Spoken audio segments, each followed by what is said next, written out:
ada 3 sesi, ada 3 pokok. Satu, Fadel dilaporkan oleh NM. Oke. Urusan Fadel itu sudah ada tim yang bekerja, yang sudah kita bentuk bersama dengan Pak Umar. Ada tim.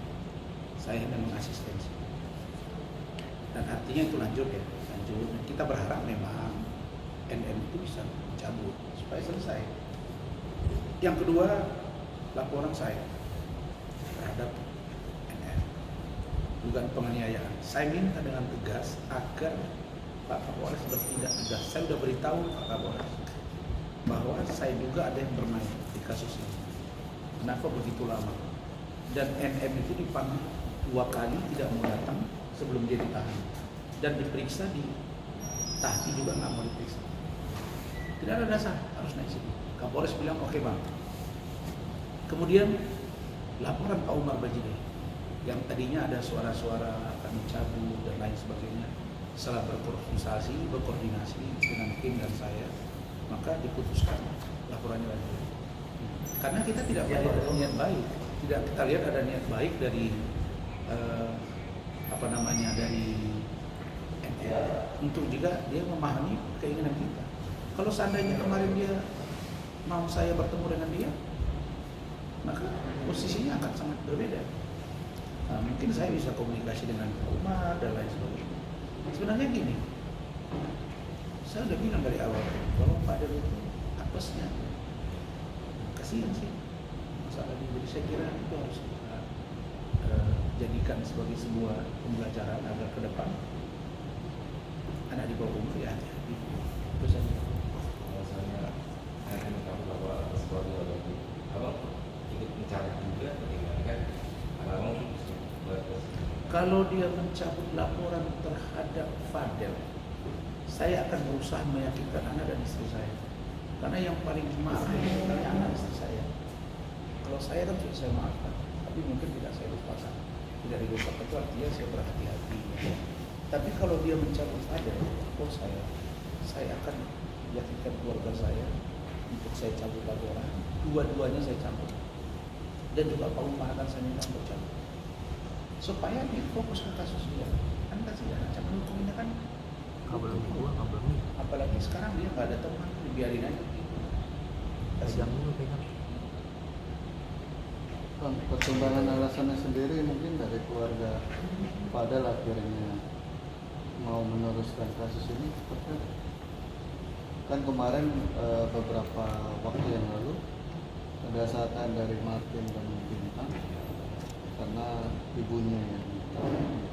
Nah ini ya setelah dikoordinasikan pihak keluarga, kemudian diskusi dengan saya, ya kalau ibarat faedah manfaat dengan mudarat itu ya, apa sih manfaatnya kalau dicabut? Tidak ada. Ya, karena niat baik saya juga datang misalnya untuk membangun komunikasi pun dia kurang mau. Di awal dia udah hampir oke karena minta penyidik dampingi, tetapi belakangan berubah mungkin karena ada pengaruh dari orang lain. Tapi kan kalau dia cermat ya menurut saya, kita berupaya memperingat dia sebenarnya. Contoh, kalau misalnya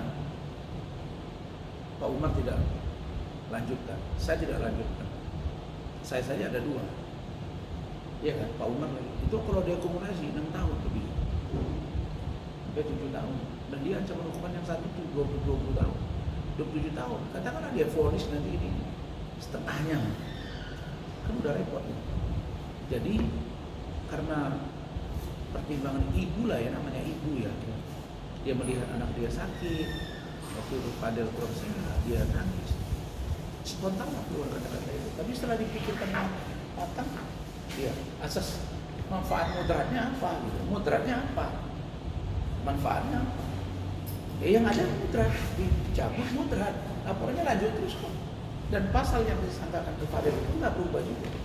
Tetap juga pasalnya yang dua itu. 1, dugaan melakukan kekerasan seksual anak di bawah umur. Yang kedua, kaitan dengan aborsi. Gitu. Yang menarik di sini terkait soal aborsi nih Pak. Kan mungkin kalau saya salah ya, artinya abang dan keluarga Fadel ada rencana melaporkan Laura kalau lihat, dan ada beberapa pakar hukum menanggapi yang bersangkutan itu tidak bisa dilaporkan. Gimana ini? Enggak lah. Bagaimana bilang tidak? Kan dia pelaku aborsi. Dia pelaku aborsi dan kami juga sudah koordinasi dengan pakar hukum juga bahwa perbuatan itu bisa kena. Karena dia itu membunuh, sama dengan membunuh. Kenapa berat hukumannya? Ia membunuh bayi yang ada di dalam. Mau bernyawa atau tidak bayi itu tetap ada pembunuhan. Sekarang saya kasih ilustrasi di Medan tahun 2000 ada anak SMP membunuh ibu, bapak, dan kakaknya. Masuk nggak anak itu? Masuk. Jadi kalau mereka lihat konteksnya yang mana, saya filosofi hukumnya itu aborsi itu apa sih? Menggugurkan yang ada di dalam kandungan. Siapa itu? Itu berpotensi untuk apa? Untuk jadi manusia. Kalau dia sudah menjadi segumpal darah saja, itu sudah manusia, wujud dari manusia yang bernyawa. Artinya ya pembunuhan. Nah, dari situ diambil asas hukumnya. Nah ini kan ada pakar hukum yang mengatakan yang bersangkutan ketika itu masih di bawah umur, dan yang menyuruhnya orang yang sudah dewasa. Artinya tuduhannya itu lebih kepada pihak yang lebih dewasa.